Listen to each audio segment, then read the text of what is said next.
song. It doesn't make any sense, but it happens on Wednesday. Sometimes it's 7, but sometimes really late. It's the Wednesday Club. Hi, everybody. Hi.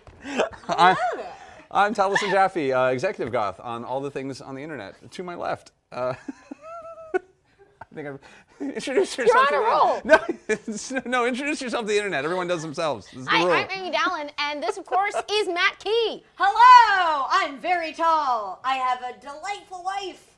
She's practically Squirrel Girl. Just say Doctor Strange. These are all true facts. Doctor Strange! It's basically his version of Smurf. Spot on. That was right? amazing. I felt like I wanted to look like about a foot above your head. And be like, hey man. Matt Key is already at Comic-Con. He's already there because he doesn't love us as much as he loves Comic-Con. This is the subject of today's episode. This is our Matt Key Comic-Con special. Yes, Matt so Key not sorry. loving us. This is the Matt Key, why you doesn't no love love us episode of Wednesday Club. But we called in wonderful friend Erika Ishii. You all know who that is, but I'm just making sure. Hello, everybody. Thank you so much for having me. Thanks for being here. You were also look amazing. Thank you. We were having a moment of noticing you're the only one who's actually wearing a comic book themed outfit right now. I'm so surprised. I've never seen Amy without a comic book shirt. Today's the day, and today's the day where you're talking about comic book. But you went 110%. I did, Yes. because one thing that I wanted to talk about for today, because we're talking about con tips and such, is casual cosplay at Comic Con. Casual cosplay? Yes. I'm very excited to talk about casual cosplay. Oh yes. That's going to be fun. Yes.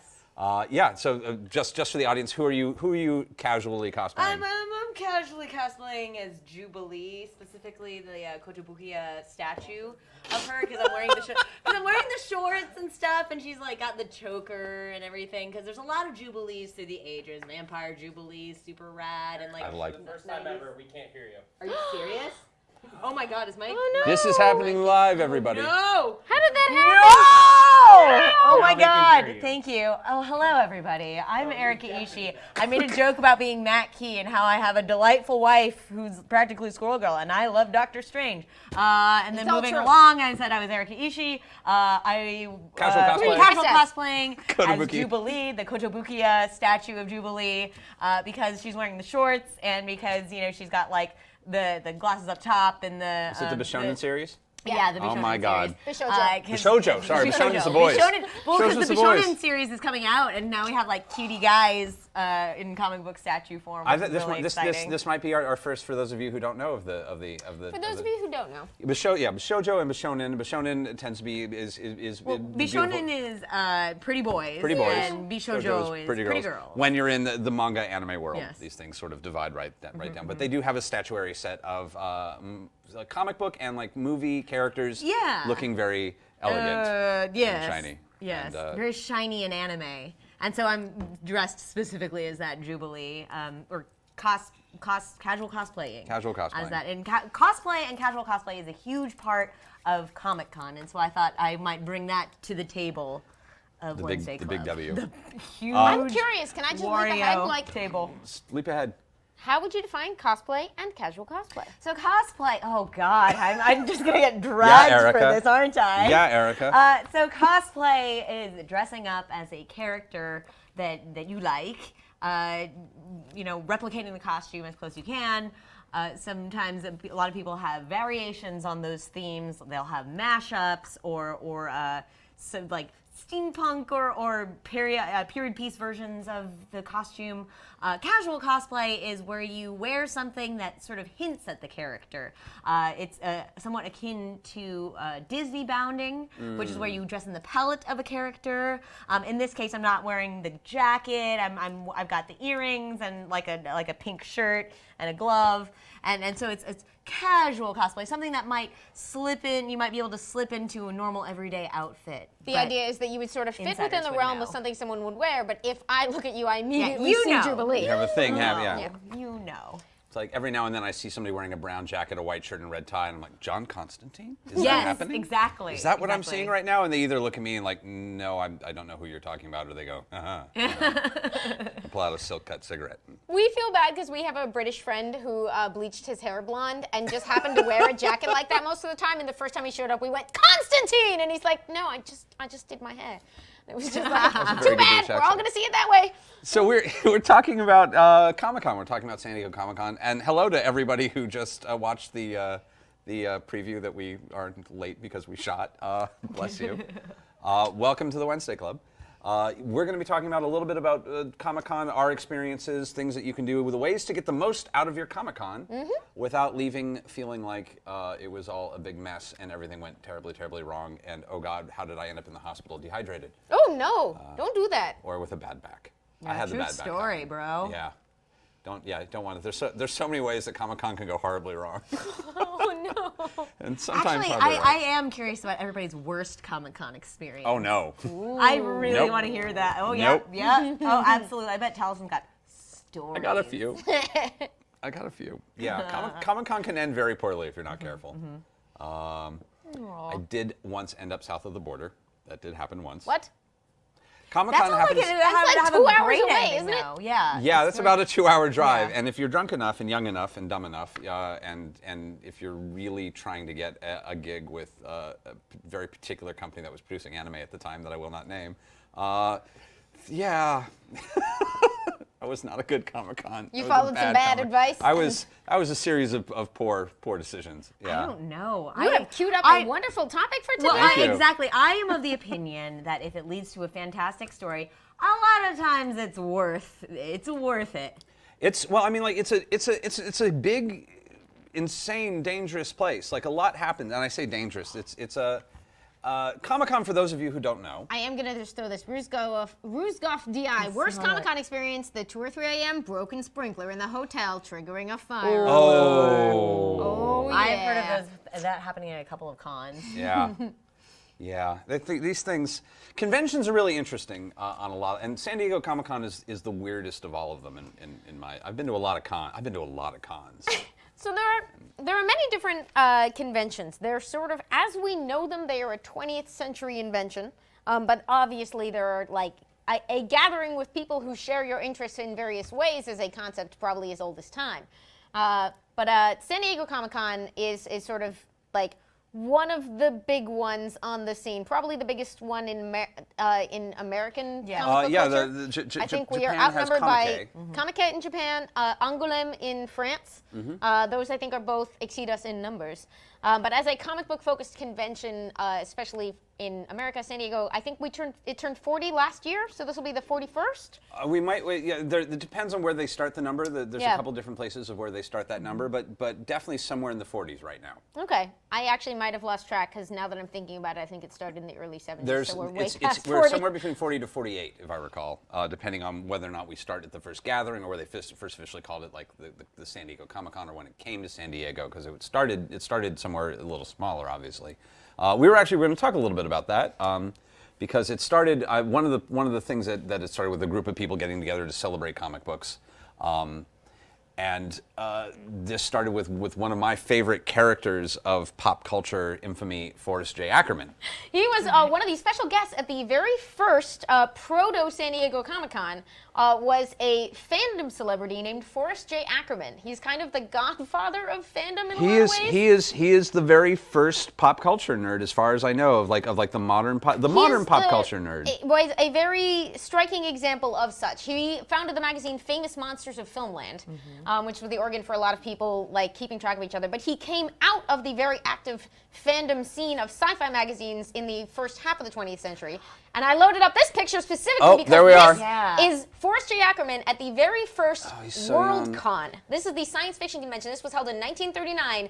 And on his left is Myrtle Douglas, who I only learned about a couple years ago, so I'm kind of evangelical about this. She basically invented cosplay. She made the costume that she is wearing along with Forrest J. Ackerman's costume. They were based on a 1936 science fiction film. So they showed up as characters from a popular movie. For anyone thinking that this is a new phenomena, they did this in 1939 at the very first World Science Fiction Convention. They were staples of the fandom scene. They ran a fan magazine together for many years. Eventually, Forrest J. Ackerman started Famous Monsters in 1970. This is 30 years after he showed up in that costume. Oh, side note from the first Worldcon, because I went down such a rabbit hole doing this research. They co-sponsored a kid to, the two of them put the money down so that this kid could come to the first Worldcon. Ray Bradbury. What? What? That's incredible. What? They were all friends from the letter columns of different That's sci-fi another thing that I was magazines. going to say is that a lot of like the fandom as we know it now existed in the letter columns, Letter and hacks, then also as they called them. cosplay as we know it now. Was mostly like sometimes it would be at cons and they'd have contests, but a lot of times it was through these fanzines. People would put out fanzines and they'd publish like little compendiums of cosplay. Yeah, things like just movies. They were making these up until the 90s, until the Yeah. late 90s. These fanzines. Yeah. I actually may appear in a couple of them. Just What? saying. We need them. We need them. They exist. They exist. They're out there. What can we tell? Okay, what can you tell us about them? There were a couple. I don't remember the names of any of them off the top of my head, but I show up definitely in my Inaba costume from Urusei Yatsura. Oh my God! You did Urusei Yatsura cosplay. I did Inaba. I did Ryoga from Ranma 1/2. You did Ranma! Even better. Even better. I did Ixer from Ixer 1. I actually cross-played. I did Ixer from Ixer 1, and that shows up in For one those of of you who don't know what's crossplay, Crossplay is where you dress up as a character who is of a different gender than yourself, and make it work. And I made it work. Holy moly! Pretty. Chat, get Pretty. on this. There was an 80s wig. It had the whole deal. There was red Okay, spandex. well, we gotta find out what the titles of those magazines are, and They're out I'm sure we will get pictures by the end of the episode. Go do your detective work. I may link to folks. the Inaba. There's a video of the Inaba costume that's pretty good. But Forrest J. Ackerman also was really interesting. Was that he used to run up until almost the day he died. Ran a science fiction and fantasy museum out of his house that he would invite people to his personal collection. It was the Willy Wonka collection of just insanity. I think they've published a lot of it on CD-ROM back in the day. I know CD-ROM. Great. Like Yeah. I know Good. it's such an 80s hacker nightmare. If you could hack the Ackerman house and find the CD-ROM that contains the collection. It's got to be out there on the internet somewhere. I have Great. not so found it. early elements of conventions were talking about things that you have in common, doing panels covering the history of things, as we've learned, wearing costumes to things, which I think in Britain was called fancy dress, right? Is God, I that hope so. Like fancy dress what? balls? Verify this for me, but I'm pretty sure fancy dress is wearing costumes to conventions in Britain. And folks, if I could get a plug-in for this, that would be amazing because my little screen is going to die. Oh, that's right. Our computer's comfortable. Plugs. Sorry, guys. We need juice over here. Now it's gone. I'm trying to keep an eye on chat, but It'll be fun. We'll get back to chat.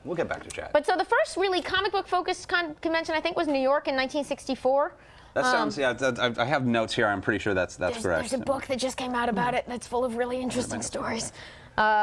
But I mean, the whole notion of having like expos, and there have been the World Expos for quite a while, where people have been just doing these sort of presentations. But the idea of having futurists kind of come together to talk about pop culture, and it wasn't really even considered pop culture yet. It was just this notion of science fiction and fantasy being just a different way to look at the world, and these people who were really finding, I don't quite want to say an identity in it, but a little bit of an identity in it, and coming together with like-minded people and encouraging the development of more writing and more art and all of these disciplines.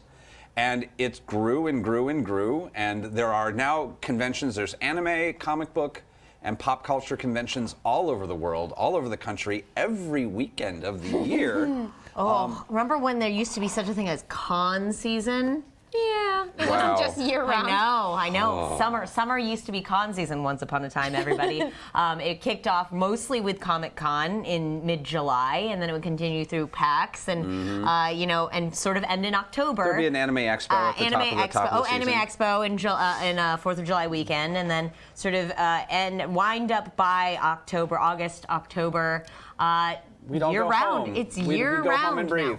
And that doesn't There happen is no anymore. home now. There's so many more cons Yes. to go to. And cons in different countries are definitely very different. Like, I'll actually say I've been to Comic-Con and in Japan, and it is nothing like there's. What's it like? It's really, there's not a lot of panels. They're not really talking about it. It's mostly a lot of independent press people selling their work, independent model makers, toy makers, comic or doujinshi writers selling huge tables of them. It's like a football field's worth of it. Doujinshi is sort of fan comics based on established properties.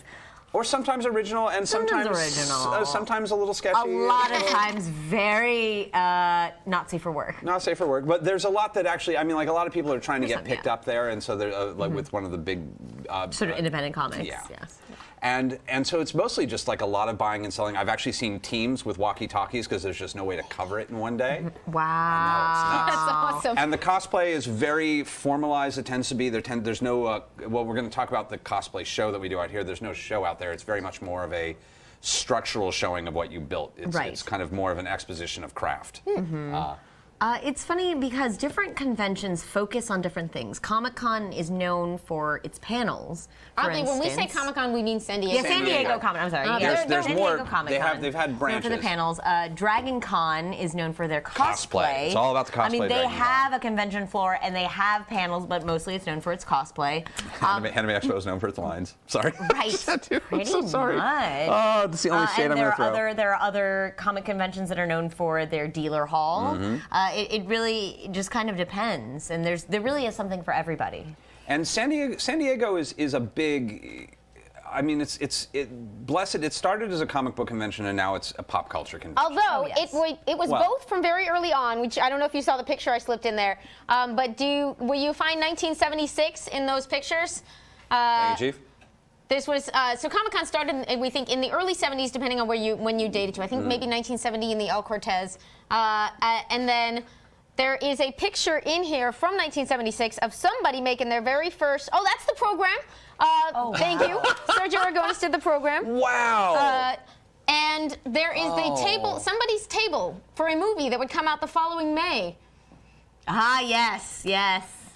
If That there's- little indie film that could. They just were really hoping would get an audience.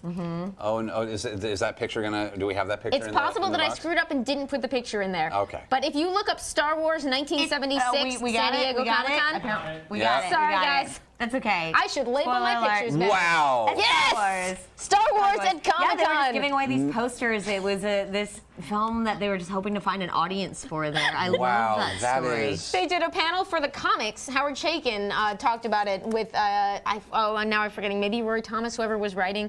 And they did a Holy presentation the summer before it came out at Comic-Con. That's so crazy. So it's always been a pop culture That was going to be convention. 76. But I mean, the whole thing is sort of. I mean, to be fair, comic books have sort of taken over pop culture at this point. We've won.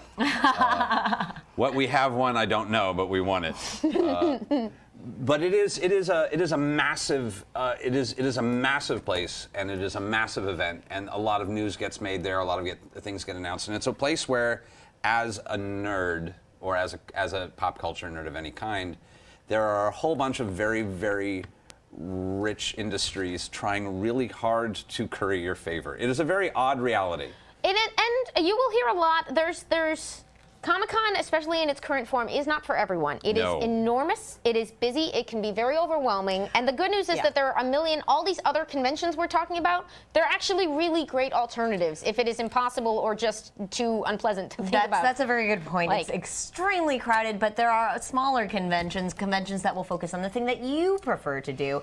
One thing I will say about Comic-Con is that that has alleviated some of that is that the whole city has become the convention center. It is. You really do not need a pass to go to Comic-Con any longer because there are events around the city. For instance, Geek and Sundry. We're showing something with Alpha and Nerdist at an activation site at the hotel nearby. That same hotel is hosting Nintendo. Around the city, there are pop-up shops. I learned to play Magic for the first time at a pop-up shop. It was an empty gallery that Wizards of the Coast had set up in, and we're just teaching people how to play Magic. There was one These year. are called off-sites. So if Off-sites. you want a good Off-site list, you events. Google San Diego off-sites and the current year, and you'll find some good roundups on what's going on around the city. There was a year where they were promoting Tron, and so they opened up Flynn's Arcade and had Oh, gosh, yeah. classic video games to be played. There was an in. Assassin's Creed obstacle course across the street from the Oh, that thing convention was so center. scary. Oh my god, and people were doing the eagle dive, and I was like, Oh, I'd no. really love to do that, but it's terrifying.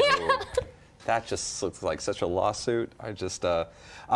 Traditionally, though, there are a few things, and especially we'll talk a little bit about offsite and onsite. But offsite, there's a few things that traditionally do pop up. One of my things that I really like there are things called drink and draws. If you're an artist, I hope that you know what a drink and draw is. But if you're any kind of artist, digital, just starting out, an old, a seasoned pro, groups of people get together. They take over a bar. One of the big ones is the Gallery Girls.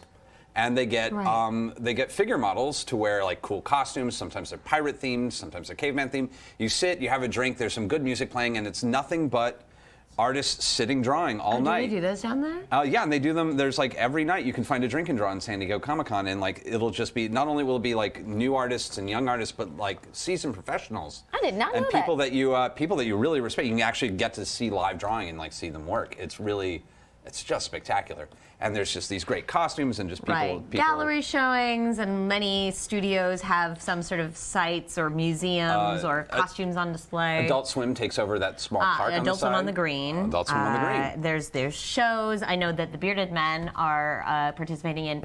They have Star Trek: The Improvised Generation in the Elisa gas Pearl. lamp. Yes. There is the largest lightsaber battle in the country happening. I wrote that one down at the Balboa Park. Nice. You can look that up. Balboa. They encourage Star Wars cosplay, but just show up with your lightsaber and everyone's going to battle.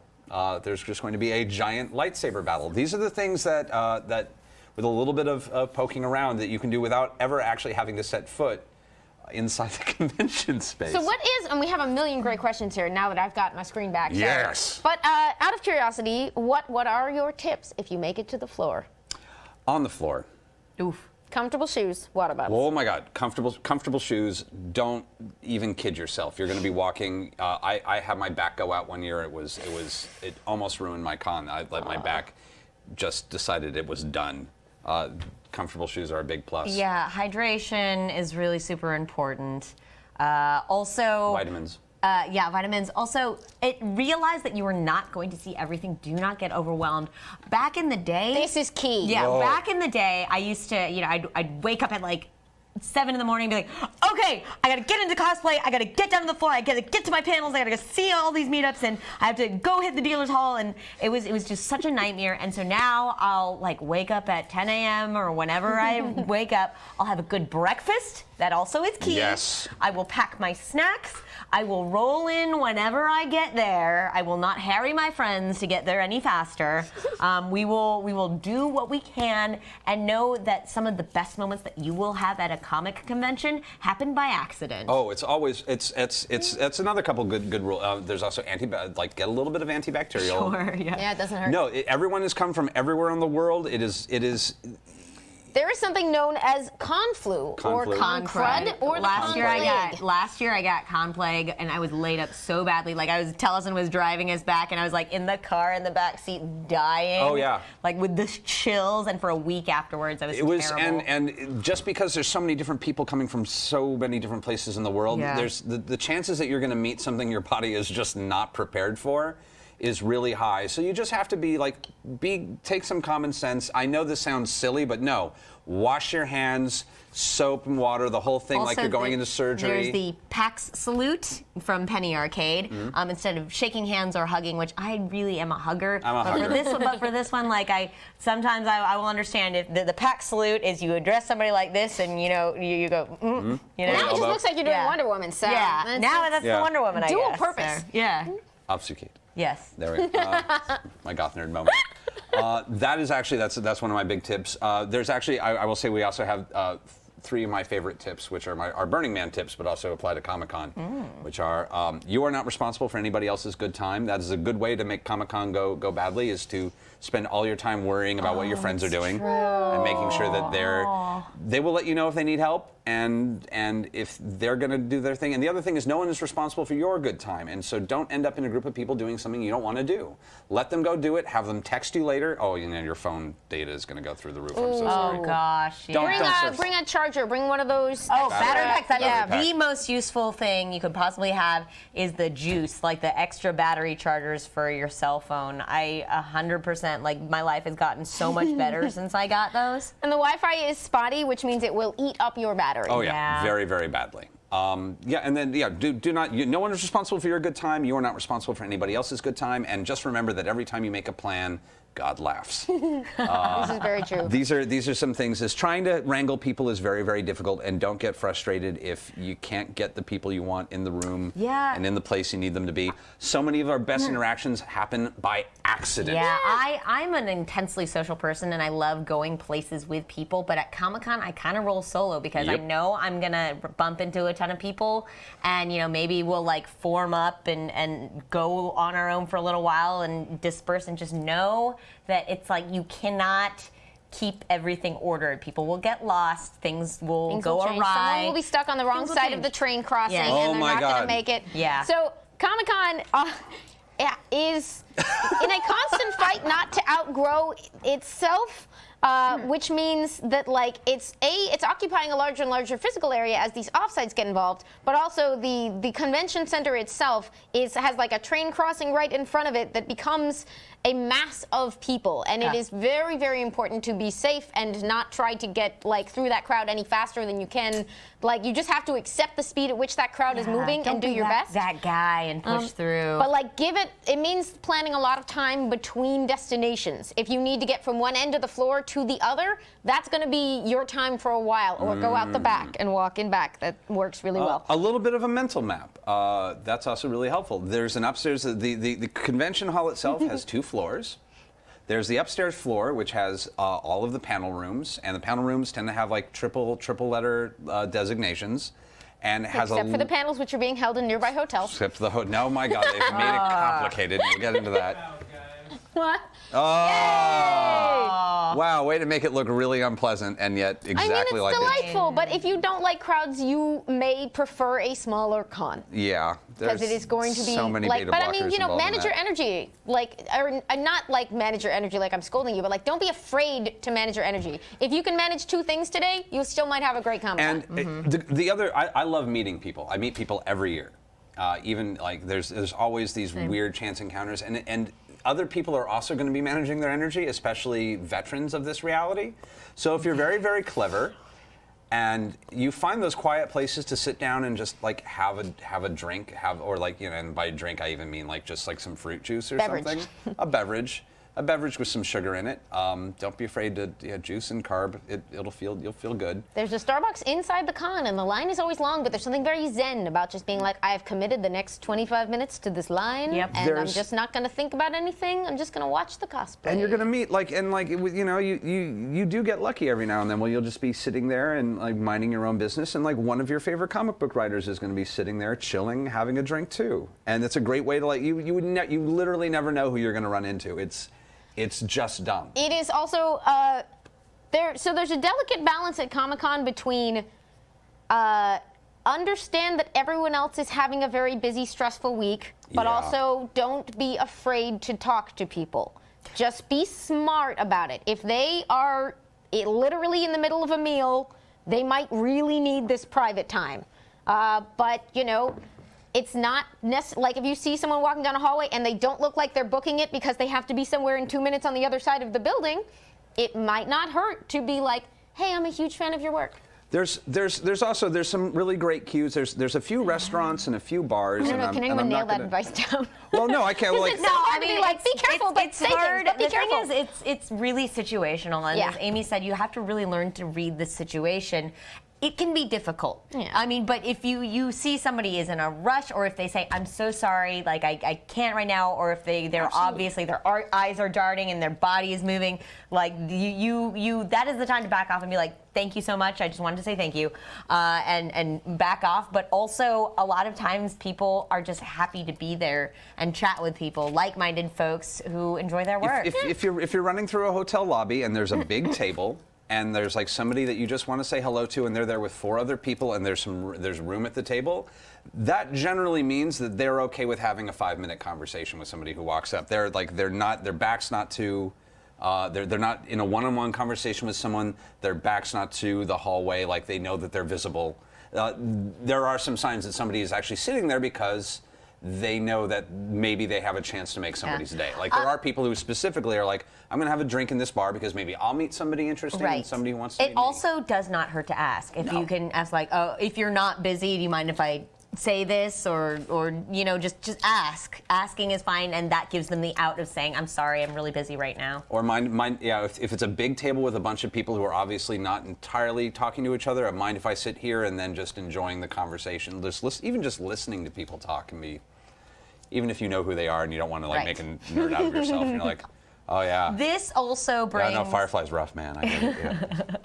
This brings up a topic that is definitely worth addressing, and that is cosplay and cosplayer etiquette. Cosplay etiquette. So cosplay is not consent. Let's talk some cosplay. Okay, props. Let's start. Let's start simple. Right. Well, let's start with the etiquette stuff and then describe etiquette. general Etiquette. cosplay. Etiquette to process. is very important. I think I've loved seeing in the last couple years is that a lot of cons are posting very visible signage to help remind us that, like, as much as it is a joy for the rest of us when somebody dresses up in a costume, there are some reasonable limits that you should put on to make sure that you are treating them with respect. So there'll be a lot of times posted signage outlining the harassment policies for conventions. Right.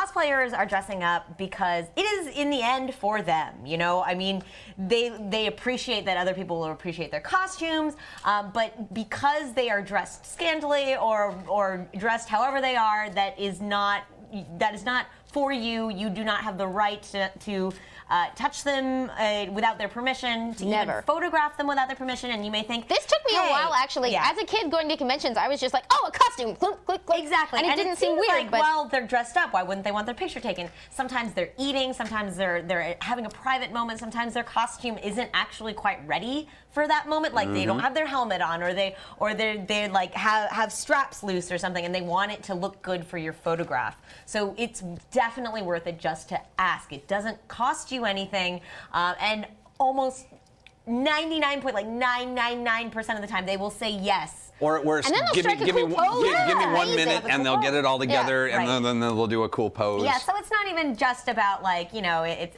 impolite. Sometimes it's just like this is what they would prefer. Yeah. So always definitely never comes from touching, that. but it's very polite to ask about taking photos. Yeah, and also too, asking to take a picture with somebody, that's cool. Do not automatically assume that you can put your arm around them. Maybe just sometimes ask, they like, oh, thank you, Chief. Chief is on it. Oh, wow. This is a short third phrase line is definitely, indicated that's sort of designed to remind you that, like, just because they decided to put on a costume doesn't mean that they have started a social contract that gives you rights that you wouldn't have with any other stranger. You wouldn't go up to a stranger and touch them in this way. There are some cosplayers who will play along and be super cute, and like I've seen Deadpools who'll carry you and whatever. Oh gosh, but that's because it's their choice what they want to do and are comfortable doing, and it's just good to keep in mind. And there's people in those costumes. It's a fun, fabulous part of fandom that you want to encourage, and the easiest way to encourage it is to make it as comfortable and fun, as easy for everybody as humanly possible. And by that token, also one exciting thing about cosplay, and the reason I really did it for so many years, is because if you see somebody in a costume, that means that they spent a ton of time dedicated to doing something about a character that they love, and they also love that character as much as you do. So, like, by all means, go up to them and be like, I love this character so much, Especially if it's an obscure character, that's always so nice. Especially if it's an obscure character. If you're dressed as an obscure character, character and someone finally recognizes you after a day of people like this, and they're like, this isn't Grendel, I don't know what you want. And finally, like, oh, thank God, finally. Yeah. We've got some great comments in chat. Moon's Rain says, as a cosplayer, I also love being asked because it lets me know how many people are enjoying my work. Yeah. Jeff M says, yes, be polite to these people. It took a lot of time to make their costume. Duganator says, also say hi first. Don't just walk up to them, say hello, introduce yourself, ask them about their cosplay. They may be in a hurry. That is a thing that happens. And I've met a ton of friends because, I was like, oh my gosh, I love this character, or I love that anime, or I love that game so much. You obviously are a fan. What was your favorite part? And it just is a conversation starter, just like a cool t-shirt. If it's your first time at con, you also might not know about cosplay meetups.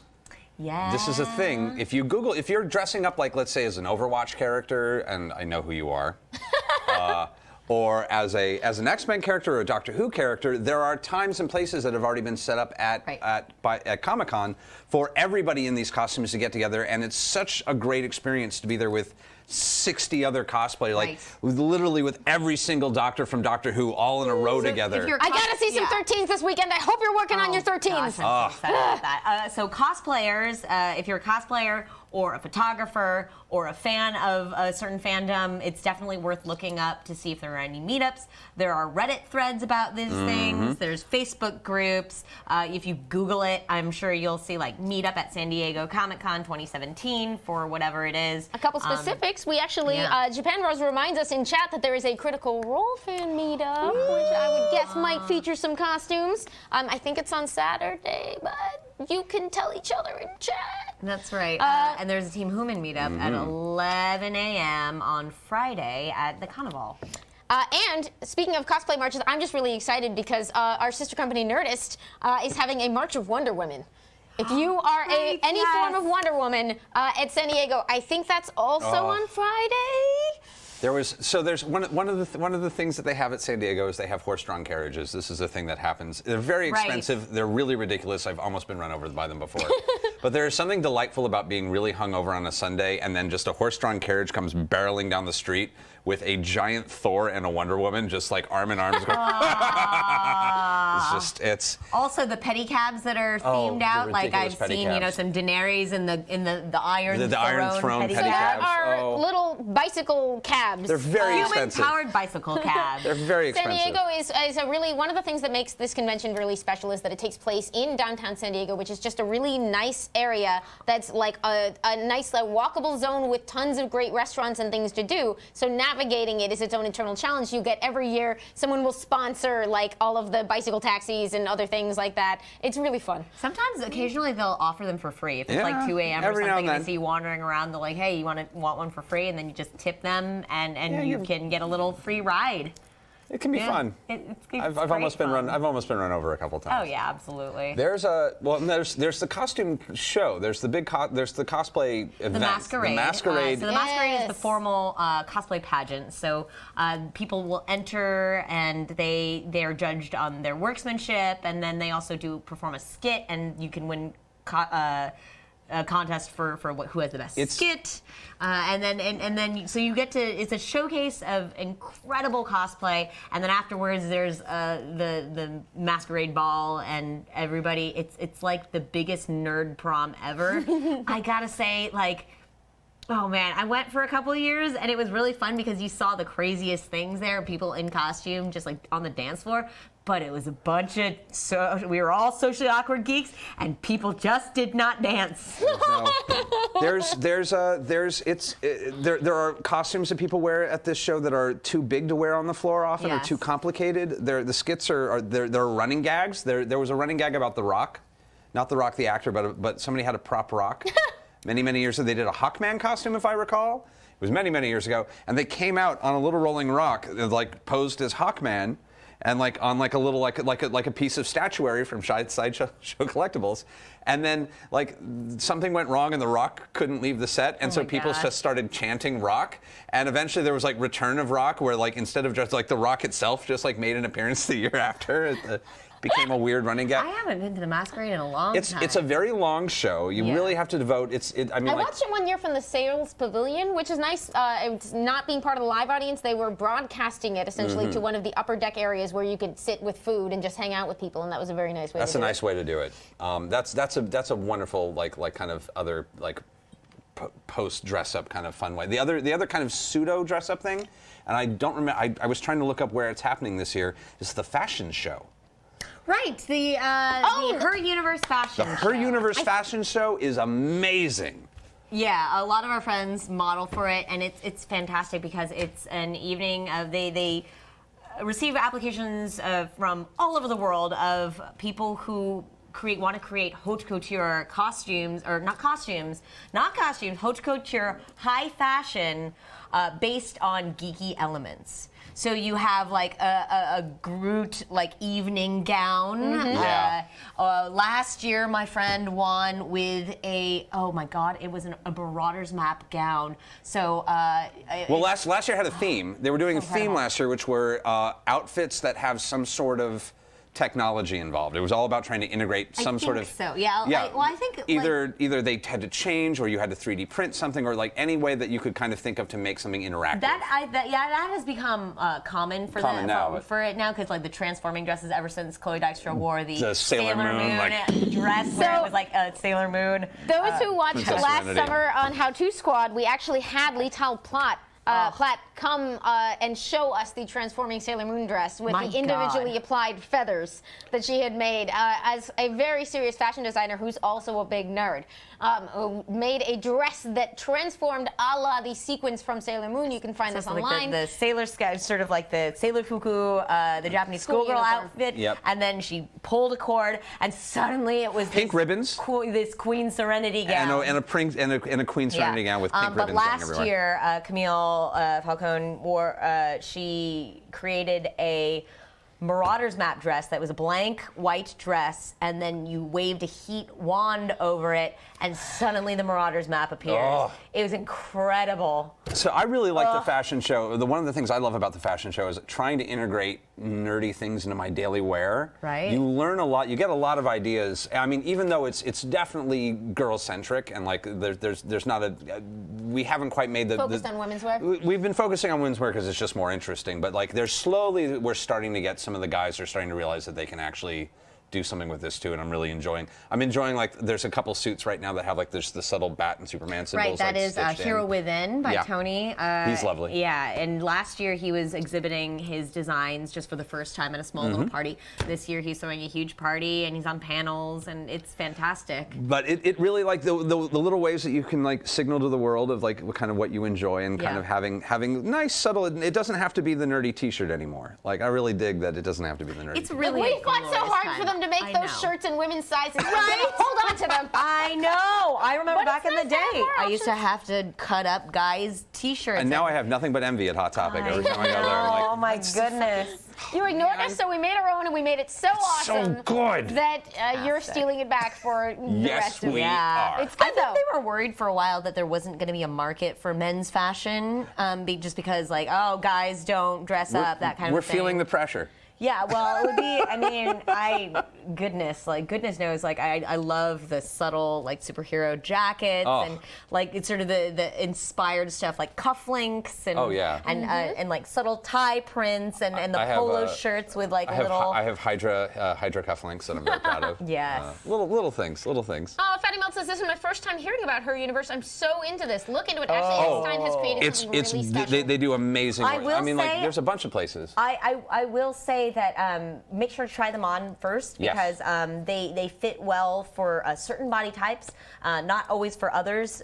For some of the other fashion. Who are some of lines the other fashion lines? Because there's Gold Bubble Clothing. Gold Bubble Clothing. That does I'm a great huge stuff. fan of. These are friends of ours.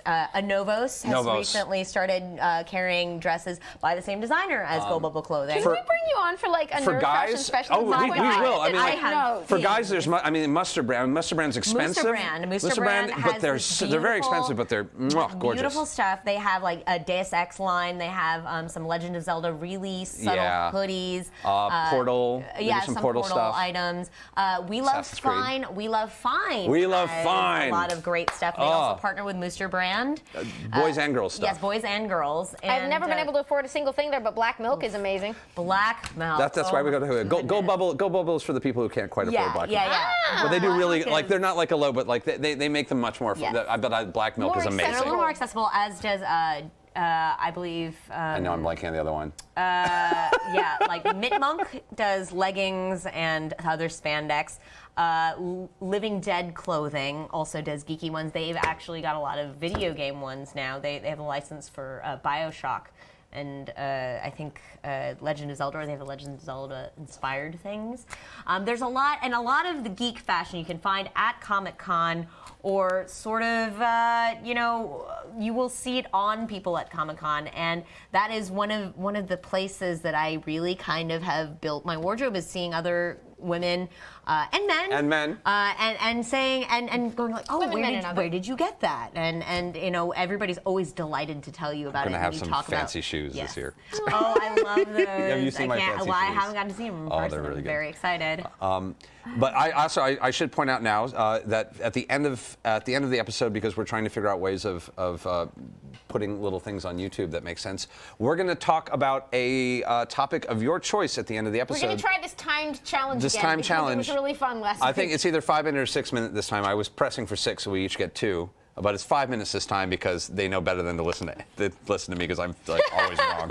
Bless you. But suggest some topics. I know. Liz is going to pick one out. Thanks, Liz. Suggest some topics. Liz is going to pick one out. Pop it in my document with a bunch of, by the way, these wonderful questions. Lots of questions. I have this is a good one. I know this was something I saw pioneered So yes, at think Emerald of some City. topics and let us know in the chat. Is there a chill out space at San Diego Comic-Con? Are there So- some like some chill out rooms this year? Well, I know sometimes some cons have started designating official areas for it. I as don't know well if as there's whatever official chill. areas. I will say that if you're feeling overwhelmed, there are a couple good ideas that I would recommend. You do that while I look up whether there's a real one. Get out of the gas lamp district. Just downtown. Downtown San Diego is going to have nothing for you. It's going to be pandemonium like a zombie apocalypse. Sometimes there'll actually be zombies in hordes wandering around. There'll be a Walking Dead activation, and they'll be making people up, and there's like a zombie walk. Yeah. Head in either direction. I recommend actually heading towards the hotels that are just beyond the comic book convention. Their lobbies tend to be a little more chill.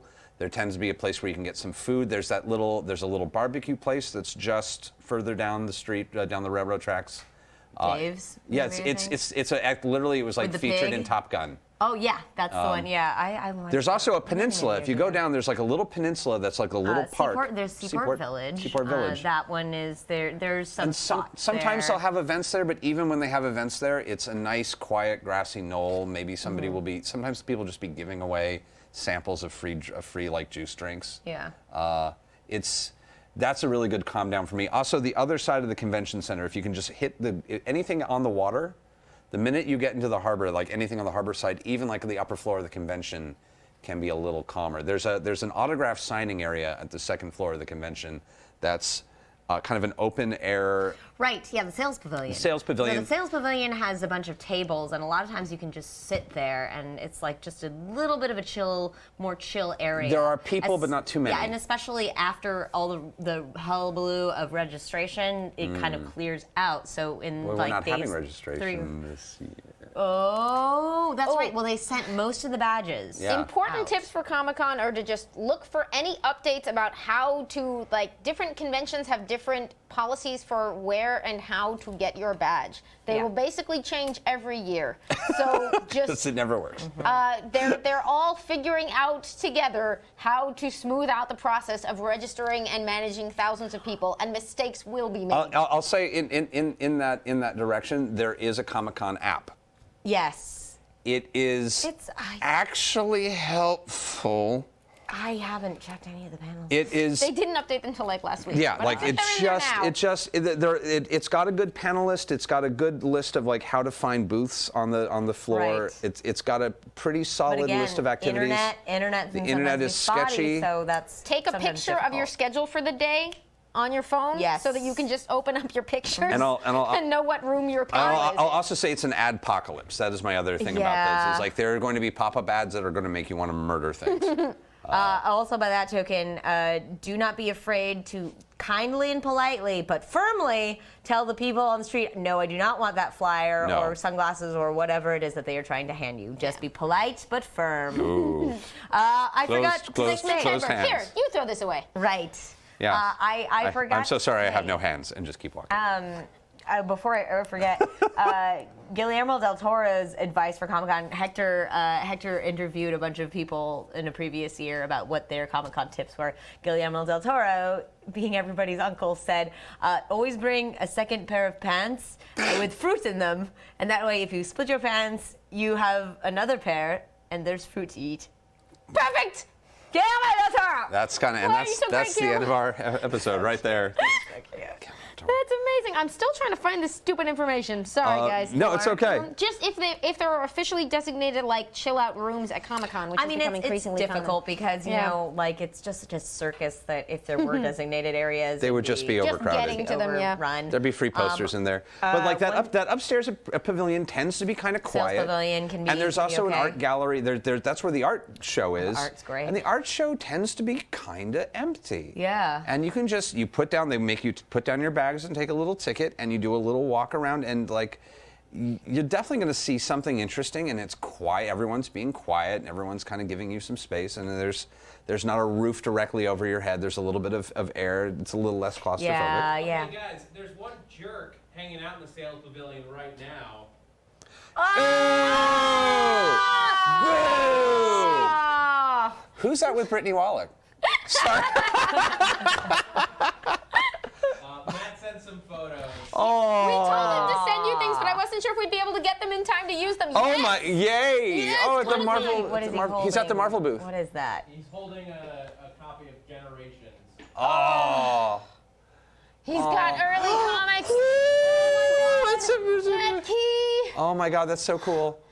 Justice League. how is there so many people there already? Well, okay, so interesting thing about the history of Comic-Con. Comic-Con is a 4-day convention, traditionally, Thursday, Friday, Saturday, Sunday. But there used to be, there still is, it's still called preview night, but it used to be Wednesday an actual preview, which was like, people are done setting their booths up, and sort of industry people wander around and Actually they get were their just, stuff. Right. But now. essentially now it is just another full half day of the con that happens Wednesday night. Oh, God. But it is where you'll get your first look. If you're going online right after the show, you can probably already see some pictures from the booths that are set out, some early announcements, that everything kicks into gear Wednesday night. And this is amazing. Everyone is dying of jealousy, as are we. Yeah, as are we. We're literally driving We are down going tonight to go. Like, after the show. this, we are putting my bag in your car and we we're are outta heading here. out. I Elon thought Musk- recently, like, Facebook suggested the photo from last year of us being like, ah! Please Our put that up. crazy road trip last year. I love it. I'm sorry, please I need to continue. Facebook stalk you from last so year. great. Toonies on asks tips, and we haven't talked about this yet, for tackling Artist Alley and the vendor floor. I was gonna go panels, but we can do Artist Okay. Alley and vendor floors. Either way. Oh, yeah, there's no. So the Artist chat Alley wants. is the most crazy bananas thing because it is all your favorite artists of all your favorite comics, and they're just sitting They're there. just there. They're sitting there, kind of glassy-eyed, Yeah. a little like. They will draw. Most of them will draw anything you ask them to for a little bit of money. This is one. That's nuts. The rule is don't be a jerk and pay attention to the clues around you. Everyone has different Yeah. policies. Yeah. Certain people at conventions, they will take commissions in advance, and their drawing time will be dedicated Yes. to that. Other people will have a little sign that says basically head sketch $15 or whatever. Or print or. Yeah. Oh, they'll usually have prints and comics for sale, but that's the key is we went to the Usagi booth last year, and Stan Sakai was just there. That's the thing. Every year, like I mean, I remember the first year I was so Oh, Stan. nervous to go up to him. He is like the world's nicest man, and like No, he's like literally a human so- bunny rabbit. He's just. Oh, he's so incredible. And I remember back in the days when I would cosplay, you know, he'd ask for a picture. And I'd be like, yes, I love you so much. It's so crazy. Like your favorite, like these people that you look up to are just there. So- a tip, as Amy said, read the situation. If you want to talk to them, be respectful of their time still, and don't block their booth. If other people want to go see them, Make sure other people can buy things. Yeah. Make sure that you're not like stopping sales from happening Yes, or making yes, or yes, creating yes. a wall. Yeah, and they are trapped at that booth. They cannot get away from you if they need to. So I've learned the hard way. Yeah, like give yourself 5 minutes and then move on. Like that's always a good policy. And I'll say like the dealer's room floor is kind of divided into fiefdoms. It's very Game of Thrones. And there are countries I do not recommend entering because they are hostile and overpopulated. They're usually called Fox, NBC, Warner Brothers. CBS, Warner Brothers. But you gotta go by. Section one tends to be plastic figurines and Artist Alley, which is A to B, and that's the top of it. And Artist Alley is actually like set at a different angle to everything else. It's kind of vertical where the rest of the con is horizontal mostly. Very small booths, mostly independent people, very easy to talk to. There's a little bit of plastic figurines and like some basic art supplies is where Yeah. you get there. It's not too crowded. Yeah, and then the next Markers. section next to that is going to be a lot of like clothing and sort of craft goods. A little bit of gaming material. A little bit of gaming. Dice. That's where the chess X is.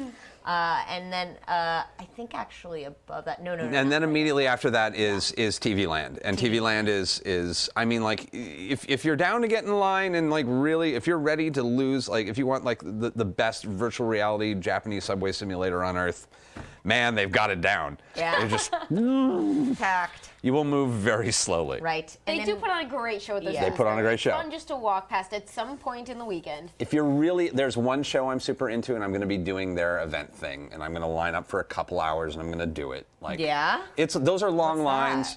If I tell, then everyone's going to go, Okay, and I don't oh, want. you're Okay, right. fine. Oh. Okay, Yeah, fine. that's true. It's the Wednesday Club. I'll tell them.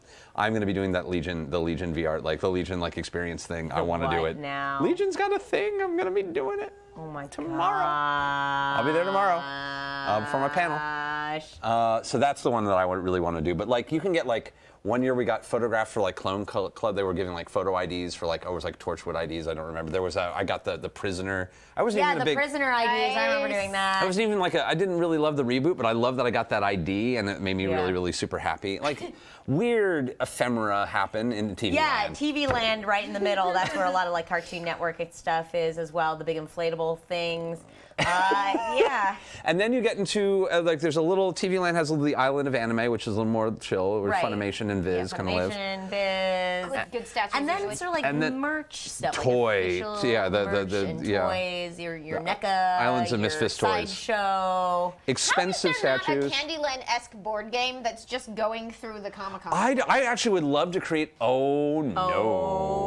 Oh, my this shit God. is Why on. doesn't that exist? We will make it. We're gonna bring our guidebooks it. back, and we're gonna give them. Yeah. We'll make the kids make And us a then board up game. top above that is Small Press. Small press. Which is Little somewhat chill. akin to Artist like Artist Alley, Alley. but a lot more prints and kind of alternative, less comic book, more Well, like A lot of No, web no, comics let- and things web as well. comics. like- Less art, more small, like the Yeah. people with books to sell. Like it's less about their art and more about their books to sell. Yeah. And I'm really looking forward. And there's also a little bit of statuary, and a little bit of crafting. Yeah. There's like the official Serenity, the Joss brown Whedon coats, fan club. yeah. The brown coats are there Broncos always selling have a there. booth by the snack bar. Yeah. Yes, they do. 2 birds, 1 stone. Right by the Loot Crate booth. And then there's and then on that other side there, and then you get to the actual comics. Classics, comics, Yes. collectible, like old collectibles, ephemera, like Vintage. Yeah. vintage. And then vintage people. And then on the other side of that is the land. That's truly the land of misfit toys. That's Yeah. where all of the vendor booths are. The wall to wall packed on Sundays. Sort of like there's comic books and figurines. Traditionally, and Sunday is shopping resellers. day. Yeah. Like, the truth is that every day is shopping day. But If there's something that you were hoping is going to get discounted and you don't think is That's going to vanish, Sunday. you buy it on Sunday. That is where somebody really doesn't want to take that back to like Atlanta. you'll find people displaying, like selling actual old vintage back issues. This market has shrunk somewhat as the internet makes it easier to find those Right. things. Like in the old days, comic conventions, you really went there because that was the Can only I place actually- you could find that stuff. I will plug. I will, especially since Mile High will not be there due to political issues and sadness. But like my favorite, if anyone wants my favorite vintage comic book dealer, or my personal vintage comic book dealer is going to be there, which is Torpedo Comics. And Torpedo Comics. I've been buying from not Torpedo themselves, but like from the people who run those booths. I've literally been buying comic books from them Yeah. since I was a teenager. Who runs the half-off grgraphic novels booth? I don't know, but they're I know, great. yes, oh, that's every single year. I remember it was a thing when I So used good. to be with somebody that would like every year, like the thing that I would get from them was I'd get the Sandman, like the Sandman volumes and stuff, Mm-hmm. like, and you could always, and that It's a was great like. way to buy volume 3 of Yeah, something. but- exactly. It was, and you just like paw through and get what you get, and sometimes you can find some real treasures. That practical tips brings us back to like you will get a con bag, which is usually enormous. It has Huge. a lot of room in it. But remember, everything you buy, you got to carry. So take into account where your hotel room is. Oh, no, One if- of the most useful things. Are you gonna do it? Ever. Are you gonna do it? The bag check service. The bag check service for like $2 or $3 or something like $2 to $5. I didn't know this was a thing till last The year. $2 to I've been coming for $5. almost a decade. They will hold your bag for you for the entire day.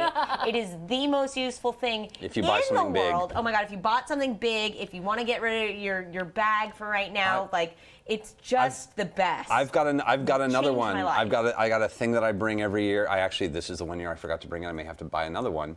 A poster roll. Yeah. A hard Usually, tube poster roll. A lot of times they have those for sale. There, They have though. those for sale there, especially they do the clear. There's a clear plastic ones they make. I keep waiting for someone to make one that looks like a giant like space age bazooka because they kind of look like that to me. Right, they do. But like, I've had so many beautiful pieces of art crushed in the island of TV land. Yes. Like just yeah, it's a great way of making sure that these things survive the trip home. I love this from Dervish. Heh, that discount day was when I got my first ever Magic decks when they were first released. Yeah. And we also have a hashtag bag check hype from that nerd. My goodness, it really honestly changed is. my life. It's a big deal. Yep. That is a very, very, and It'll be on your map, like it's in like by entrance B or something like that. Yeah. Another tip, and this is for others around you, please shower and hygiene. Hygiene is so important. Hygiene is really important because it is really hot and sweaty out there. Everybody's packed wall to wall, and just proper Shower hygiene. hygiene. We all considerate. understand Keep we're clean. human, but take whatever steps you can. And if you are a fan of perfumes or colognes, like too much. like Take it keep it low key. Yes, Keep it yes, low key. yes. I'm a big fan. I keep it low key. Not low key. Although one year I did keep it very it low low-key? key. There was very low. Have you not seen my low key cosplay? It's on. It's beautiful. What? Oh yeah. There's What? like. Oh no! Kai So made you the horns. I was gonna say he made me Kai the horns, you and the there's like horns, but tons they of look pictures with me with like mini Chris horns. Rickabaugh as Winter Soldier, and we're just like Right. getting all Chris weird. Rickabaugh's a winner, It's so great. though. I know. What? You got what? What? Oh my God! Oh! You are a my God. terrifying creature. Holy cow! Well done, Chief is so good. Chief. Wow. Chief, wow. You're so Allison. scary. I had so much fun. That was a fun year. That's so good. That was a fun year. We had a good So yeah, costume. you've both Yeah. done it in costume many times. I love Oh, yeah. cosplay, but I've never really I done have it. I have been Okay. a dealer. I've worked at a booth. I have been a guest. I've worked security for I've done everything at a Wow. convention at this point. Oh, be nice to the volunteers. Oh my God, Oh please. my People work goodness. so hard Yes. to make your Comic-Con as good an experience as you can have. And a lot of the times they are volunteers. Yeah. Please be nice to them Be and kind. thank them. A lot of our tips are just be nice to people, but like the truth is, I get it. It is easy to forget all of the rules of normal interaction when you're in this magical wonderland. Yeah.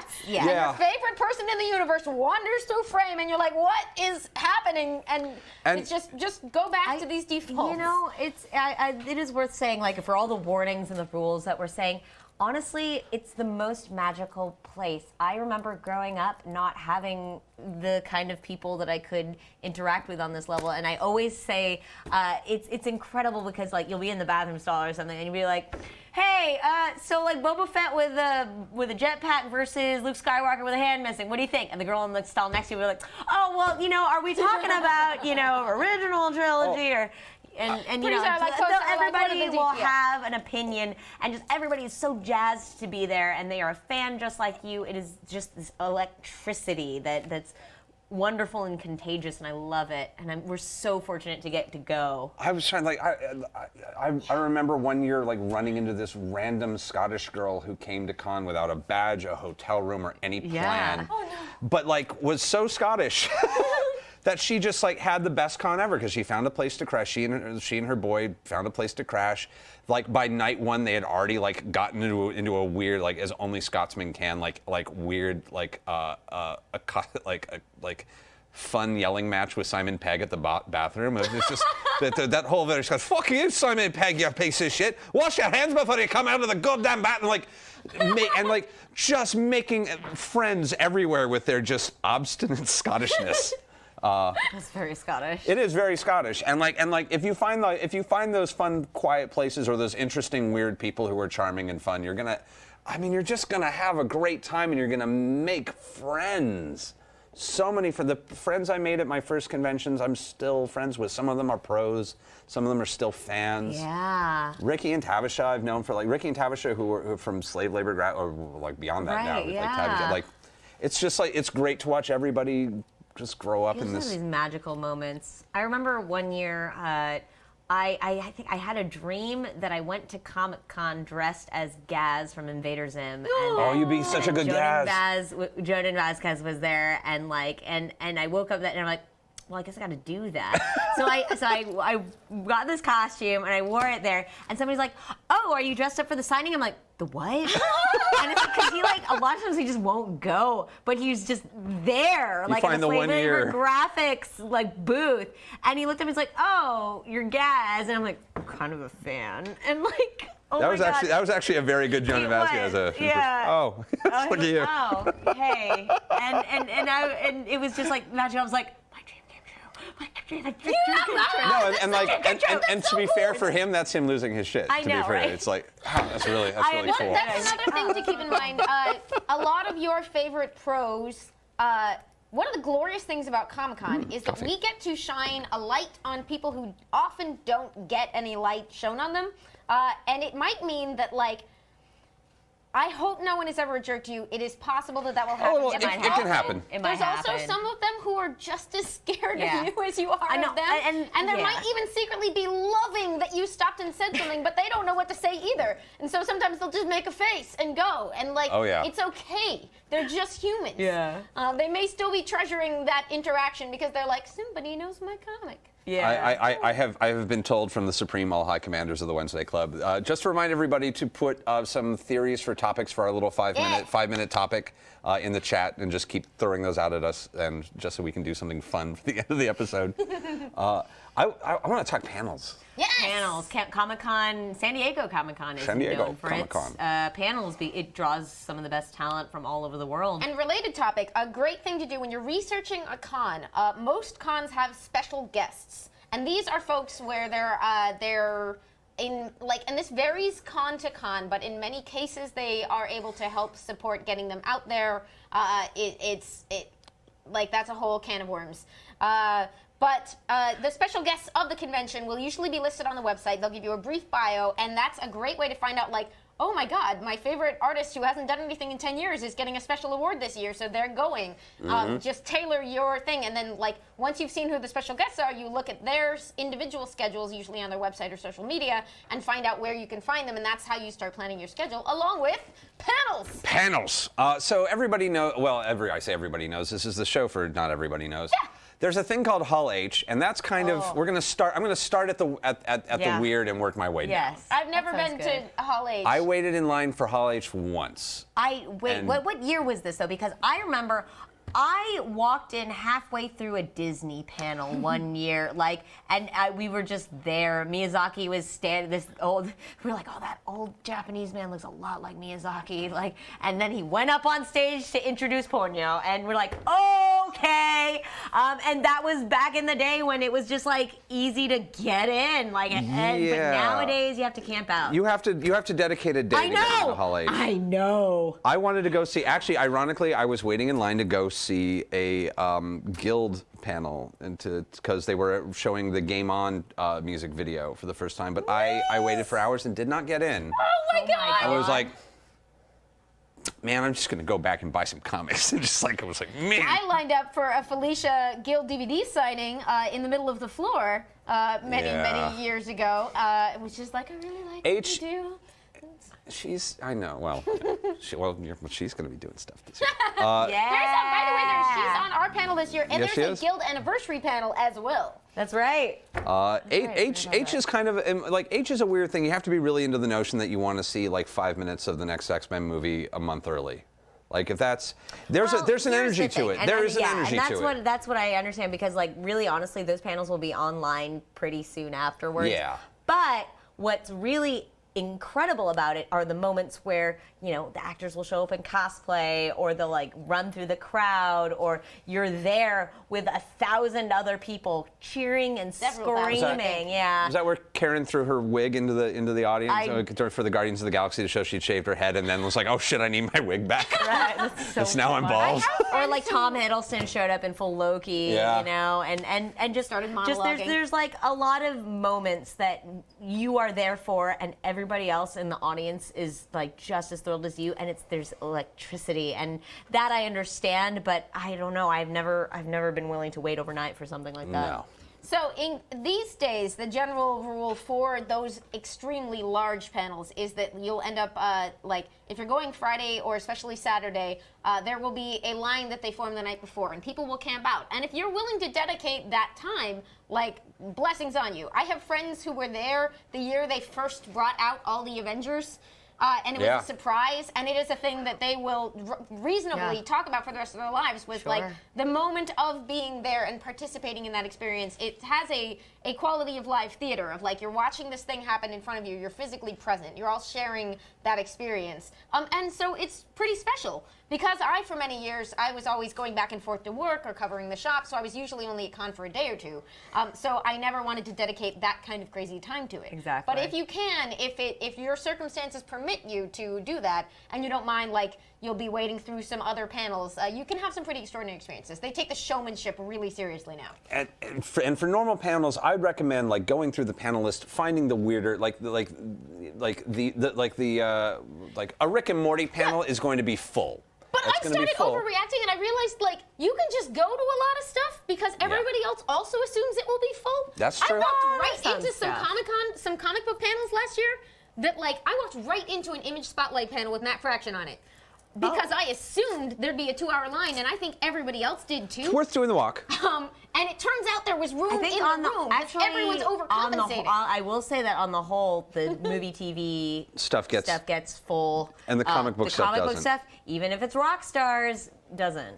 I will say, and the weirder panels, no one shows up for the weirder. Yeah. And the weird panels can be great. They're so much fun. My favorite panel is, I don't think it's happening this year, but I've been to this panel 3 times, which is morning guided meditation with Grant Morrison and Deepak Chopra. Shut.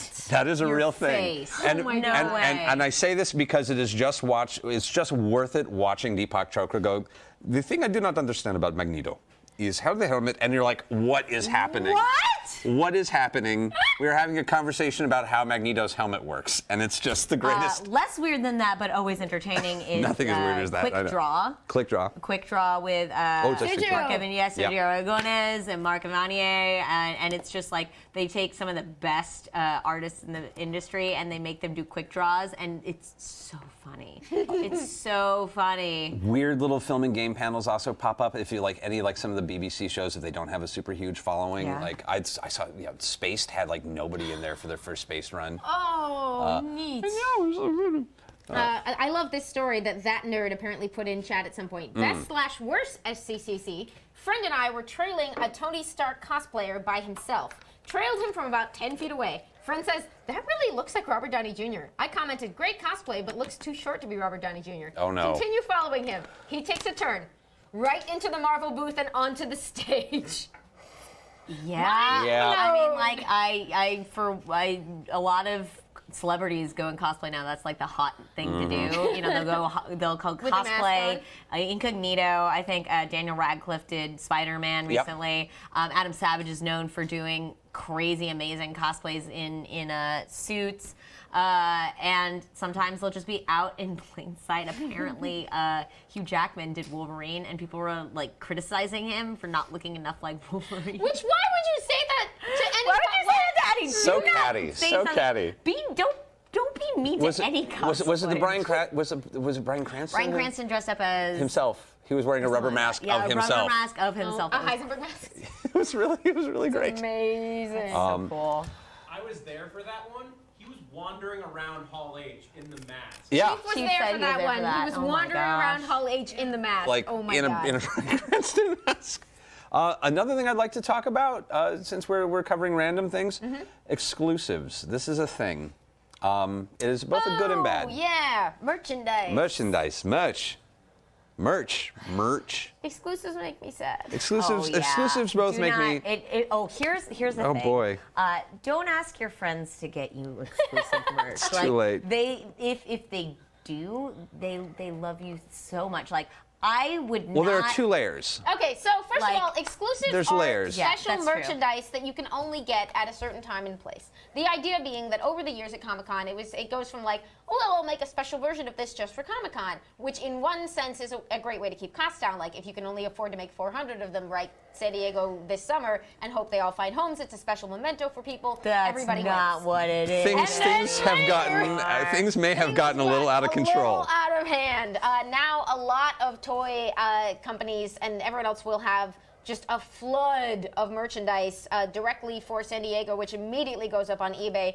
And the fight to get a hold of the limited hours numbers of spent these- in You have line. to get up at the Hours. crack of dawn. Hours You have spent to in wait in a line. line to get into a line to get a ticket to get into a line later. They're trying to organize the process, so they'll do things like be like, okay, this one's going to be kind of a lottery of who has the opportunity to buy this toy, but that means you got up and you waited for hours for Yeah. a To get a chance lottery to ticket, spend money on to the spend toy. money to get in a line for the. Oh my Yeah, God! it's crazy. It's crazy. I've never waited out in line for one.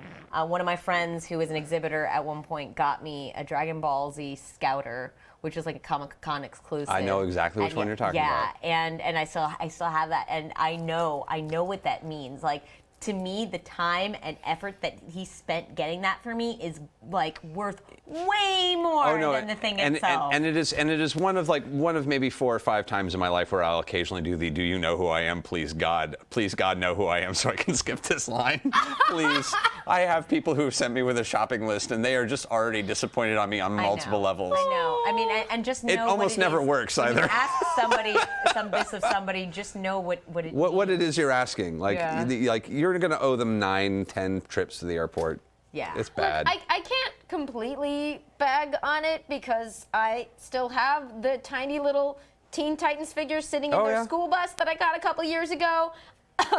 I have my Saga action figures from last year. Yeah. They're doing a that Lion sounds Cat amazing. action figure. They are this doing a Lion year. Cat action figure. But the good news is they apparently, at least last year, they brought enough of them that I could cruise by the booth, the image booth, in the late afternoon, and there were actually some for sale. And I'll say some are easier than others, and like there are places. And I actually I made a little list of Mattel things is that I'm gonna kind be- of. Mattel You is can't gonna be- any major toy company, you're dead.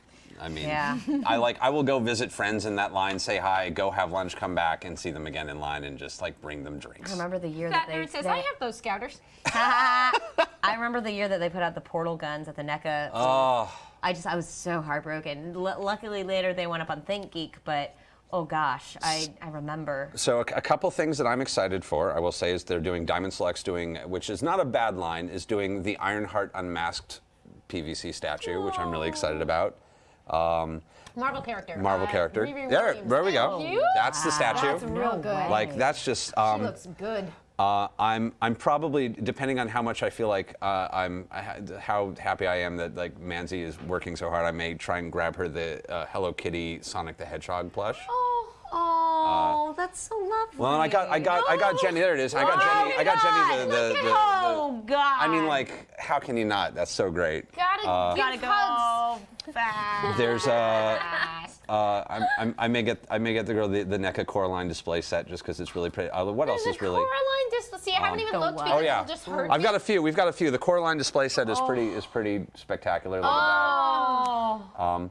On the comic book end of things, there's a special edition cover of Black Hammer #1. Yes, it's very common. Variant covers Which have become a I'm thing. for really conventions, excited which about. is, despite my constant railing against variant covers, that's super cool. The Dark Horse Black Hammer cover. Look at that.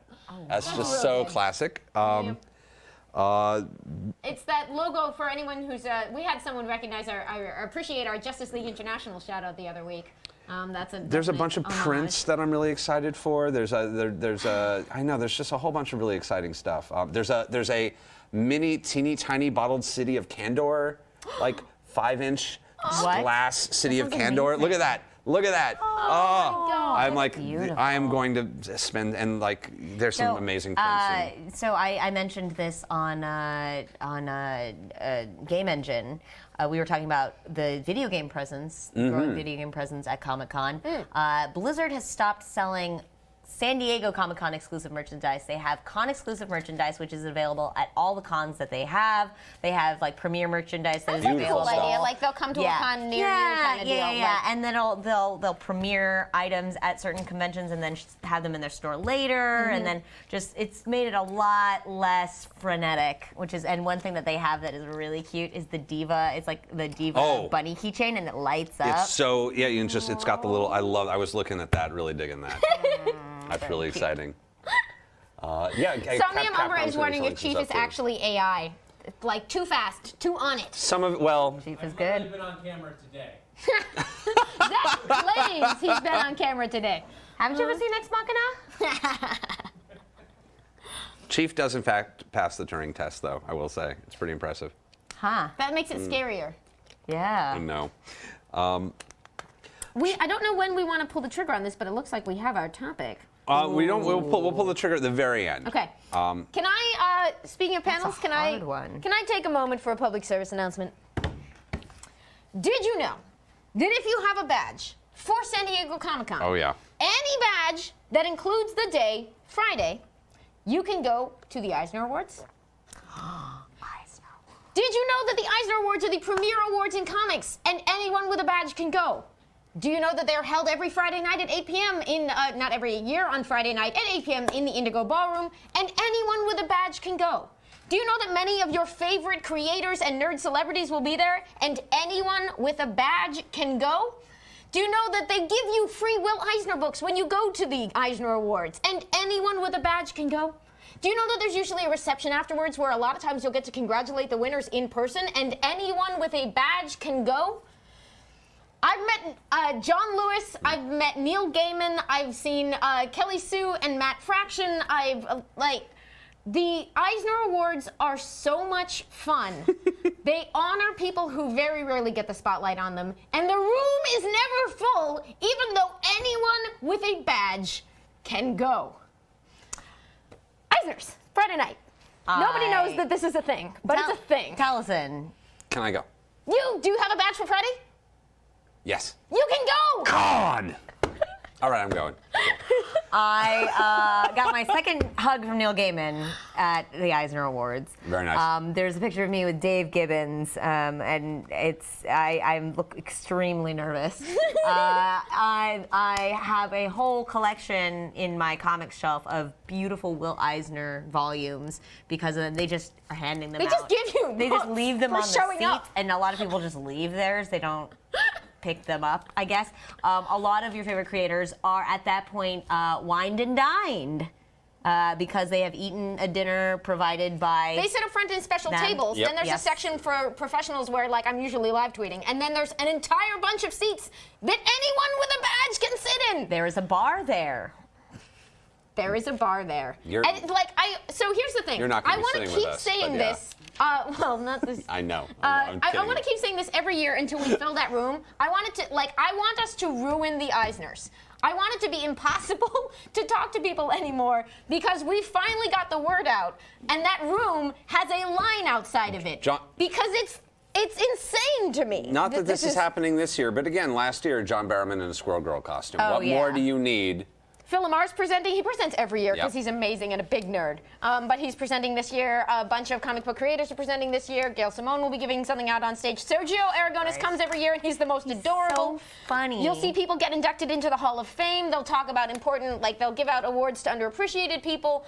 And then you'll have all the competitive categories, which are some of a murderer's row of the best work that was done in comics this year. It's an impressive event. It's an amazing event, and it's never full. And which is ridiculous because a whole bunch of It's people's. because no one knows. No one knows, and an interesting thing that happens, and when I talk to friends of mine who have a bad time at Comic-Con, it's usually because they spent way too much time in line. And especially with the party culture, people can get really, really obsessed with getting into these parties. There's a whole bunch of parties that happen at night, and that's Industry really parties. It's a crapshoot. Like you really don't know if what you're walking into is going to be great or awful, and there's no really way to tell. But Yeah. if you overinvest in a bad time, you're going to be sad. Yeah. But and so it's like there comes a point where I've been standing outside this club for half an hour. I think I'm just going to go see the Eisners. Just go see the Eisners. You're going to have a better time. It's a You're nice, going to be cool sitting room. down. Like, in air worst case conditioning, scenario. and you're going to be surrounded by people who are really happy to be there, and it's great. And I will also say that we had for many years we had a proud tradition of there's a little mall that's a few blocks away from Comic-Con. There's that little open air pavilion mall that sells nothing of value that you would particularly want unless you're into mall shopping. But they have the movie theater in that little open air pavilion mall. And every year we would go see some very nerdy film. Really? And sometimes it would be amazing. Like we went to see, a whole group of us went to see Captain America in the original Captain America film there and had a great time. And then one year we went to see the old original Avengers movie with the original British Avengers. Like Key and Peele Avengers? Yeah, and that sobered us up real quick. That was a sobering experience. But just even getting a group of people together to go see Spider-Man or Wonder Woman, and it's going to be a room full of big nerds who are a little tipsy and in the mood to just sit down and watch a nerdy movie together.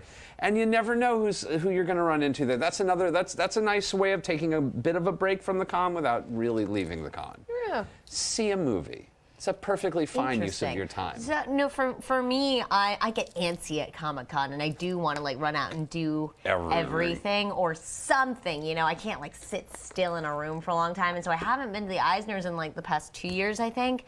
Or there's just something that's going on that things evening. get usually. scheduled against it a Yeah, lot. things get scheduled against it, but it always is a lovely time. I have a great time, and it's just really exciting too because it's really what it's all about. This is kind of how it started. Yeah, and you like get okay with not seeing everything. Like Yeah. really. You have to. That was the really good advice from Erica earlier. Like you have to accept be okay that with you it. cannot see all of Comic-Con because it is impossible. If you Yeah. were 10 people, you couldn't see all of Comic-Con.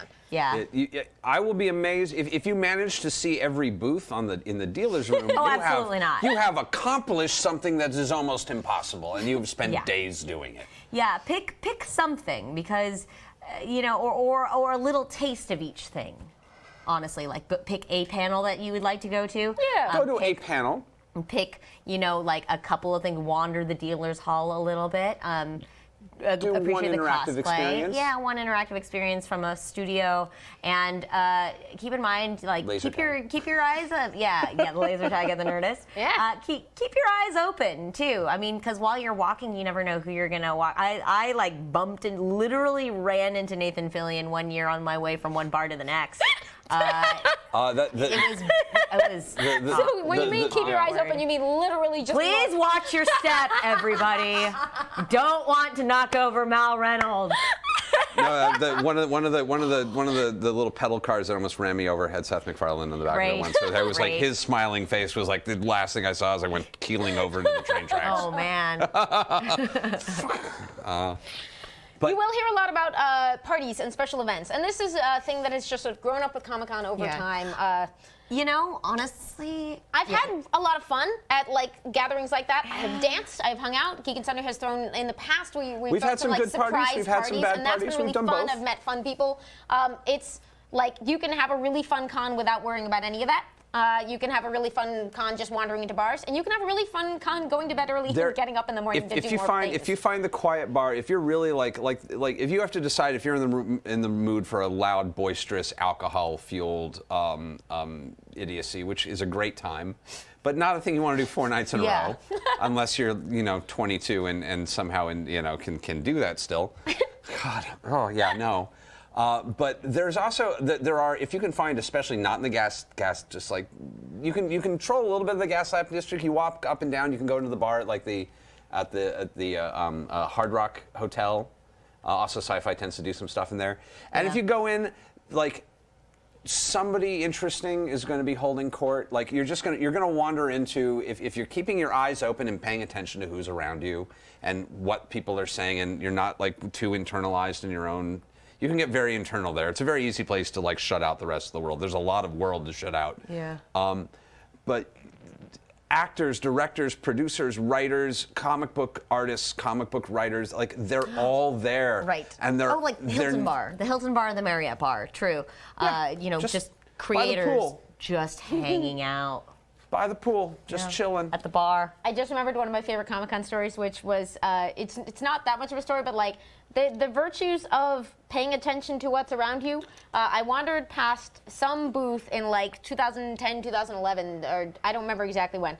But I saw an artist who had been doing some covers I really loved for like a couple different things. She had a book called Mystery Society, I think it was, and then like alternate covers on DV8, and I just really liked her style. And I was getting a sketchbook, this is a great thing to do, and I hadn't planned it out. I was using like a random notebook I had with me because I hadn't thought this through. Getting sketchbooks with themes or whatever is great, and that year I was getting a lot of like little headshots from people. And I got one from this artist whose style I really liked. Her name was Fiona Staples. There was no line. Because a year or two later, Saga got announced. Right. And I've still got my little Fiona Staples head. Oh, wow. Of I think I got Roxy from Gen 13 because that was what she was doing at the time. Maybe it was a Gen 13 reboot is what I'm thinking of. But it was so great because at the time no one knew who she was, so she had no line. Scott Snyder had no line, and I told him I was really excited about his upcoming work on Swamp Thing. He, of course, now has been writing Batman, was writing Batman for 5 years, and is the biggest deal in the universe. Jerry Robinson at the Dark Horse booth had no line. He was just creator of the Joker, and I went up and I mumbled something about how, like, oh God, I loved him, like, since his introduction in, like, the 20s, and he's like, it was in the 40s, I'm not that old. I'm like, I know exactly what you mean, I'm so sorry. He means a lot to me, and, like, I was just so awkward, and I'm so glad I just took that chance and went up and talked to him. Because, like, 2 years later he passed away, and oh God, but you just never know. You never know. No, your best Comic-Con stories are going to be about those weird interactions that happen in that weird hotel bar in the middle of the night. Yeah. Like that's that midnight at the Hard Rock, midnight at the Hilton. That's the stuff that sticks with you a decade later. Yeah. And like I was just rolling through again. Facebook does that thing. I'm like finding pictures of even just like Matt and like Matt Mercer and Cat Steele and Satine and a bunch of us just drunk at the bar being idiots, and it's great. And it's all about finding a place that's quiet enough. Like that's really, there's a lot of noise, and just finding the place that's quiet enough. People who want to engage are going to find those quiet places, and it's worth finding those quiet places. It's great. It's great. We've got a million questions in here. I wonder, Let's do some questions for. Let's see. We've kind of covered con tips for parties, Terry the Sort of Gamer. Running full question, tips for making security and safety as easy as possible. Read the rules and obey them as much as you can. Yeah. Stick with the buddy if you can, or at least let people know where Tell your friends where you're going and Tell your friends check where in. you're going. Yeah, I tend to run solo, but at least like check in once in a while, And if you're considering the nightlife side of the con, please, safety is an issue. You're surrounded by people who are your potential friends, but I've seen two bad accidents at Comic-Con in my time, and one was somebody who was just overexerted themselves and fell over from heat exhaustion. Oh, that heat exhaustion does happen a lot. So make sure again, keep hydrated. Keep hydrated. Keep energy. Keep sugar. You want sugar and salt in your system, and don't be afraid to eat food. Oh my God, California burrito! If you see me, I please tell me to put a California burrito on my face. I'm so excited for California burrito. I've been working out extra hard this week because I'm so excited going to Lolita's at the park or just any of the places in the gas lamp that have California burritos because they do not do them up here in Los Angeles, and I'm so excited. Oh, and my other safety: drivers are skittish. Right. People get hit by cars all the time. Be careful of like cars are not your friends. They can, especially like if somebody doesn't know that if somehow they were under a rock and didn't know that there's a comic book convention and suddenly their car gets attacked by zombies. That's funny, except it really happened. And someone panicked and slammed on the gas because a bunch of zombies oh my God, are you serious? rushed their car. Oh no. Oh man. And so, safety first. And take care of yourself and be willing, like some days it's just sleep in. Oh, yeah, get enough sleep. Couple more before, we'll do like one or two more. This is an interesting question. To Spikey, how would you describe the difference between Comic Cons and gaming cons, if there is a big difference? To Spikey has only been to gaming cons. Gaming cons are specifically focused on gaming. Comic Con, San Diego Comic Con is, as we said, broad, mostly focused on comics and movies and TV shows. There's a little bit of gaming presence there. There's an upstairs room with RPGs and stuff that not everybody goes to. If we're talking about tabletop gaming, the focus is mostly like on, there are a lot of ticketed events and a lot of board gaming. There are board game events here. Yeah, there are. And we're hosting a few. Yeah, but it's not as much the focus. The focus is more on panels. There's also, and I guess Gen Con is the exception. I'm going to my first Gen Con There's so a excited. pageantry level that San Diego Comic Con is all about pageantry. There's It's a spectacle. It is media circus. It is the circus has come to town. It is billboards that are the size of skyscrapers. It is people jumping out of airplanes. It is things getting lit on fire. It is renting pirate ships and staging battles in the marina. These are all things. These are all real things. Yes. So there is just a depth of intensity. Yeah, gaming cons are about just playing games, and I'm not sure if you meant tabletop gaming or if you meant video games. Which if you has some meant video spectacle. games, that's a little more about just like honestly waiting in line to play games. But you'll usually find all of them have programming tracks with interesting stuff Yes. where you can like hear conversations between interesting creators or developers. There are going to be similarities and crossovers. Where is my button? I'm looking Let's for my see. timer because I know we got to do the 5 minute in a minute. Yeah.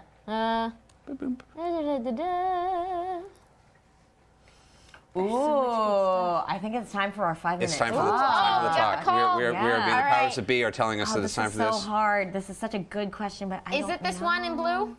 Yes, you each get a minute and then 2 minutes of free for all. A minute each, Okay. and then 2 minutes of free for all. Amy, Erika, 2 minutes free for all. 5-minute timer up for What the is the topic? Give me a second to macerate it before I hit the timer to start. Okay. That's so What's 5 the- minutes. What's the segment? It's so this is going to be our 5-minute timed topic for the Wednesday Club, and we're going to have a minute for Taliesin, a minute for Amy, a minute for Erika, and 2 minutes of free for all. And this question comes from the Duganator 8. Oh. 5-minute topic. Oh, no. You get to host your own con. Money is no object. Oh, no. Where do you host it? What does it focus on? And who are you making certain to invite? Good God. Oh no. I don't. Okay. I don't. All right. This is gonna go bad. mean- It's been bad. Here we go. Ready? Are we ready? I'm starting. No. You go last. Okay. You get our two. You get 2 minutes we to unfortunately meditate upon committed this. ourselves to this. I want all that. Oh, And go. he starts. So I've got to actually say there was Grant Morrison Con. There was a Morrison Con in Vegas that I thought was a really cool idea. And there's also the other con I've always wanted to go to is the Prisoner Con. Prisoner Con for the television show The Prisoner. I would host a convention at the hotel that The Prisoner was shot at, which is this crazy hotel on an island. And I would want to have I actually would love it like StoryCon. I love the notion of like just celebrating the notion of storytelling in all of its forms, not just comic books and films, but also talking about the shared storytelling, stage, like talking about theater, just like talking with writers, getting people like Grant Morrison, getting people like Joss Whedon, just getting like the greatest storytellers of the 21st century to talk about what it is that makes stories captivating and unique, and maybe even running some interesting meta-narrative story, like very much like we had with Dread, of like just running like a meta-narrative in the hotel itself, and actually having aspects of interactive theater that are actually part of the convention, like the convention itself. This is my whole thing: is a convention that is a game within a game. Go. Oh my God, that's so good. I don't know what to say because I want to go to your actual con that's a LARP. Oh my God. Let's see. I ruined life. My mind is blown. I get to host my own con. Money is no object. So if money's really no object, I would love to really take the sort of the Disneyland like everything is designed sense that has grown up at San Diego, and it's in some similar ways to what you're talking about. Like I'd want different areas to be super themed out. So like if there is a day like that's just Jane Austen, like it's a full-on Regency ballroom that you're going around, and the design would be there. But where do I host it? Where would you have that? I'd want it to be like, I've had a really, like, someplace that I haven't been or haven't spent enough time in, like Edinburgh or Toronto. Ooh. Places I've briefly been that are just amazing cities. Like, I've never been to the Edinburgh Fringe Festival, but I wanted to be someplace like that with rich background and things. Oh, my answer's terrible. You go. Fantasy Con. So all the different like fantasy fandoms, Lord of the Rings, Harry Potter, Chronicles of Narnia, and like they all have, and so it takes place like in a castle in the woods somewhere, like in England, and so like you have amazing backgrounds, and it's kind of like a LARP, like. It'd be preferred if people dressed up and everything, so it's like a LARP, but then there's also like a dealers, it's like a Renaissance fair, So it's a bit like SCA. and like there's it's like kind of SCA-ish, but there's like different events. So there's jousting, but then there's also like panels for the different movies, and the authors are there for signings, and like backdrops, and like you can say, and there's like a fan fiction sort of a thing. So like people from different fandoms can do crossover like act out fan fiction crossovers and everything, and it's just in this castle, and there's backdrops, and it's everything fantasy. Okay, so who do you make sure to invite? Yeah, Oh God, come on. like J.K. Rowling. Okay, would come. well- J.K. Okay, Rowling yep. would come. Neil Gaiman would come. Just luminaries in their field, like. You know what I would do is I would find out from those guys like design cons, like the Morrison Con, but Sure. like I want to find out what does Joss wish he could make like his form of interacting with people? Oh, God, that would would be he so like a interesting. day to be invisible while we all put on little shows for him? Would he like Q&As divided up Dance by for different us. people? Like, would, pick a guest Yeah. and just sort of make the con shaped around them and their What they view of want. the world. There's also because it just reminded me because I've been so excited about the notion of this Star Wars hotel experience that we're getting in a couple of years. Mm-hmm. The interactive.